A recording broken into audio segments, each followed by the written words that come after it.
This was the versus battle that I think all the people were waiting on.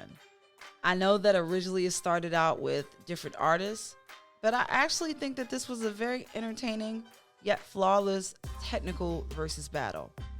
Now, of course, it wouldn't be me if I didn't do a recap really talking about some of the other things that involve tech that I wanted to expect more of from these artists. In today's technical recap episode, I'm going to be discussing the one thing that I always talk about. I feel like a broken record at this point when it comes to artists and these versus battles. So, let's get it.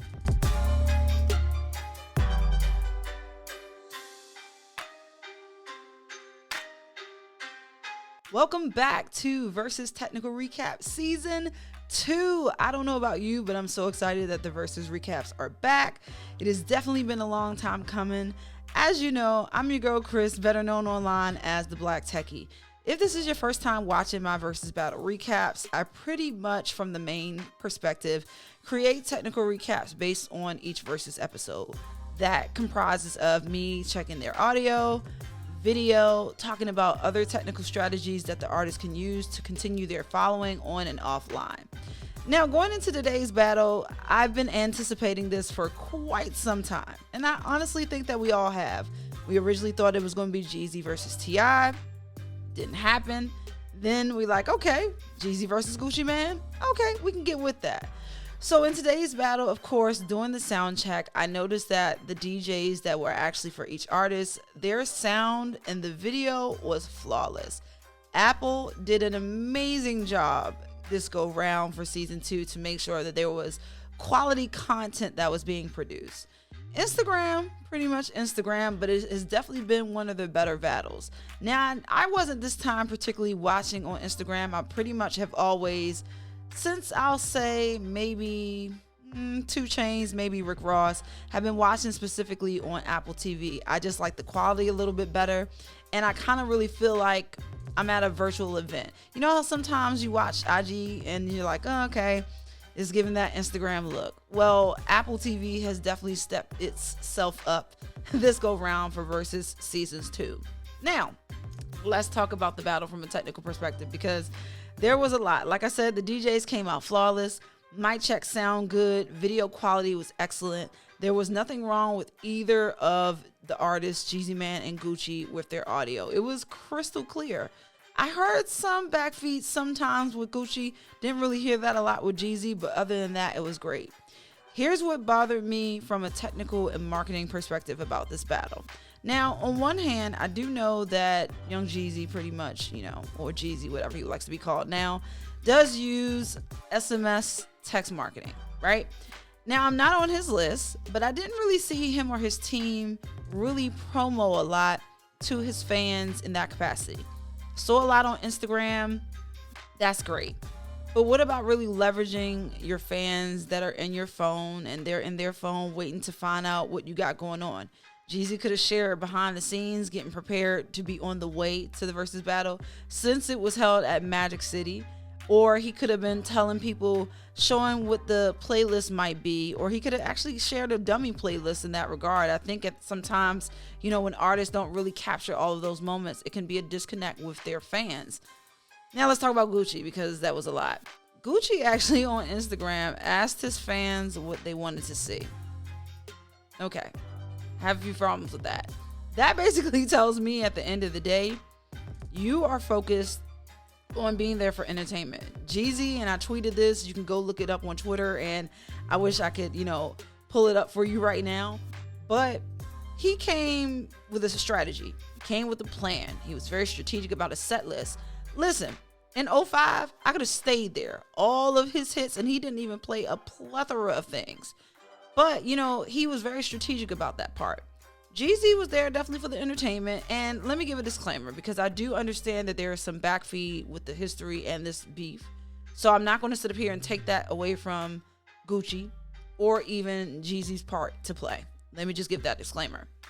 But from a marketing perspective, asking his fans that showed that maybe his team could have actually did some behind the scenes. Because when you look at the fashion, Gucci kept talking about his fashion on the Verzuz Battle Live, and I was sitting here thinking to myself, like, okay, if that was the case, you could have shared that behind the scenes with your fans. You could have talked about your drip for the night. You could have talked about what you were wearing. You could have told your fans, hey, select A, B, or C, and I'm going to wear the fans' choice tonight. Like, that could have been a whole option. But here's the big reason why I'm a proponent of these artists pushing their fans to platforms that they can own and control.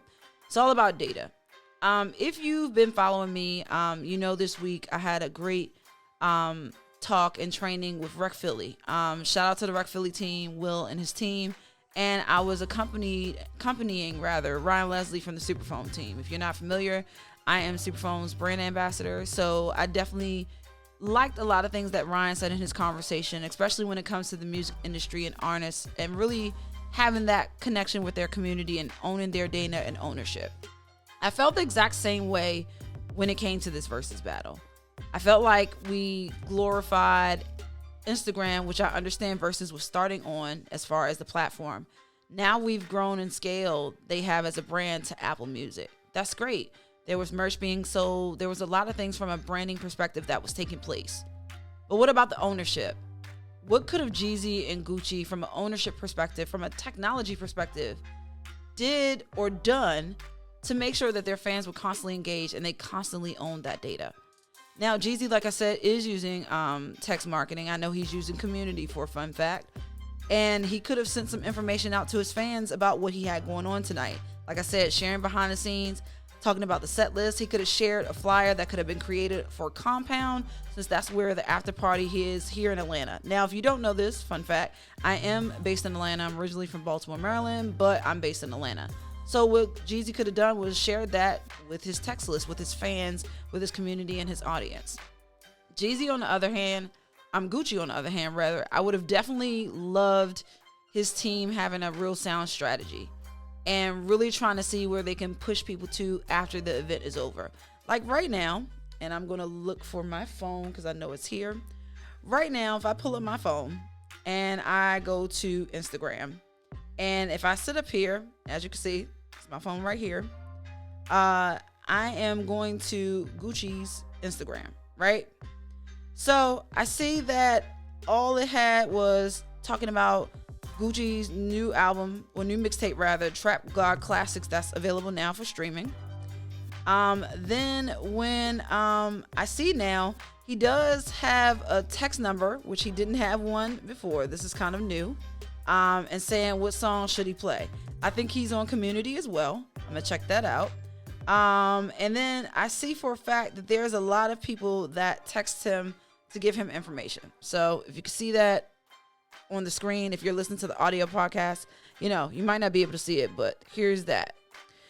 So they got a lot of great ideas, and I like that. So, at the end of the day, there's nothing in Gucci Mane's bio to talk about that he has a number that people can text him at. It's in his stories. That's great.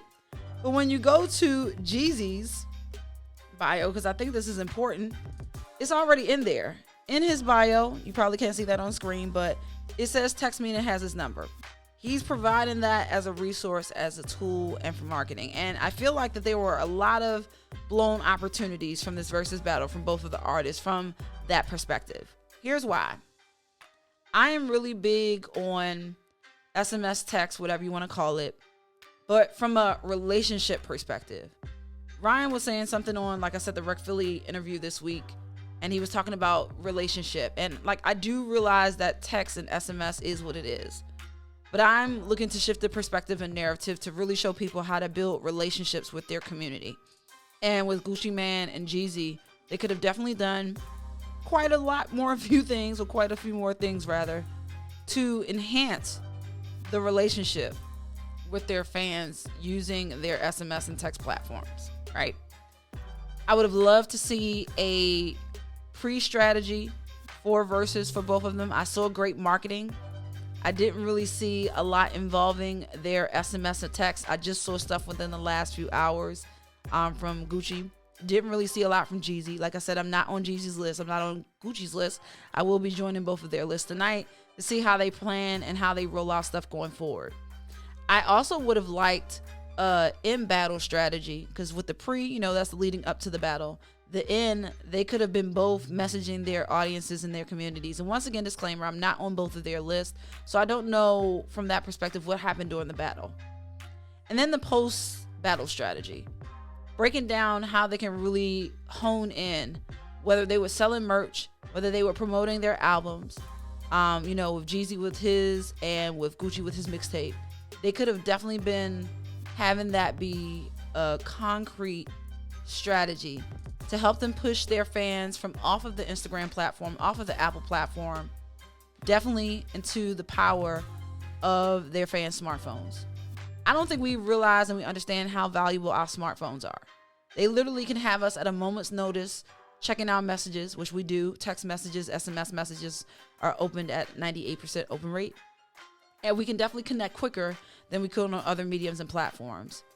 There were probably over 2 million people, and I want to say the last numbers I checked for, recording this episode was like at 2.1 million. That should show you right there about how much data and ownership that could have went to both of the artists. I hope that going forward, number one, the Verzuz brand keeps this format of these artists being in the same room, because once again, I've said it and I will say it again, the shit works, okay? Number two, I would challenge the Verzuz brand to talk to these artists and their team. Like, yes, you get them to sign on to Verzuz. How can you help them with their post-battle strategy? Timbaland and Swizz Beatz always usually go live on Instagram after each battle, right? It's like clockwork. And I love that because they talk about the battle, they talk about upcoming things. How can they help the artists spin that in their favor? Or what kind of insight can they provide to their artists that are participating? Here's some things that have been successful for past artists. Here's some case studies. And when you look at the majority of the case studies, the one person that always sticks out to me from Verzuz who had killed his verses from that perspective, actually two artists. I will say 2 Chainz and Ludacris. Ludacris sent people to a website that was basically about a new kids initiative that he had. The website was ready to go. He talked about it during the battle. He sent people somewhere. 2 Chainz dropped, I believe, a new single that night. His team had rolled out some marketing. The shit was brilliant. I would have loved to saw that, especially from Jeezy, because I know in Jeezy's perspective, and this is nothing taken away from Gucci Mane, Jeezy is definitely about his branding and about his marketing. Hands down. He is very about that. Like, if you watch him and see how he maneuvers, he's very much about that. But I would love to have seen Gucci and Jeezy really leverage their text more. I would have loved to see them create that pre-strategy, that in-battle strategy, and that post-strategy to really help them define things and what they wanted to their audience. If Gucci Mane wanted to send people to their mixtapes, that's where the fuck he should have sent people. If Jeezy wanted to send people to his new project, that's where the hell he should have sent people to. So I think that having this new season of Verzuz, I'm excited to drop a lot more new content. As you can see, got a new setup, a new format. I'm still working on it. This is kind of a new format that I've been trying out, and I wanted to try this today just to get the content out because I know that a lot of people look forward to my recaps. And I hope that for season 2, my intention is that quality battles, quality audio, quality video, and quality technology and marketing strategies. I think that text, SMS could be a whole lot popular and a whole lot more proficient if it is leveraged correctly by these artists. Now, of course, your favorite online techie and text BFF. I'm going to always provide you with quality Verzuz technical recaps. If you want to actually subscribe to my Verzuz battle alerts, click the link in the description below, and you can do that. If you want to find out whenever I'm posting a new YouTube, that's fine. Going forward, here are my plans for Verzuz for season 2.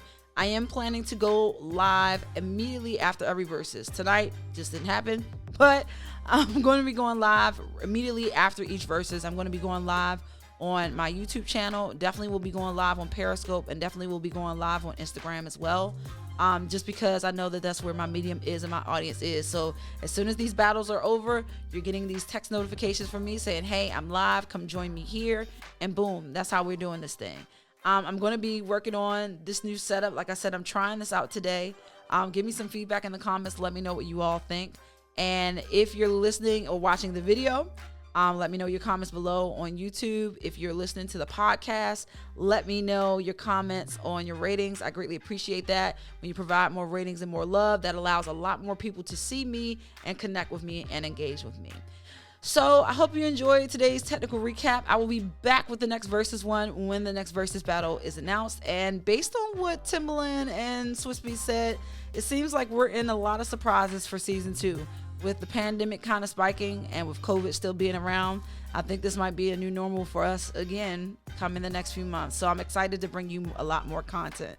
So I hope you enjoyed today's episode. And as always, I'm technically yours. Peace.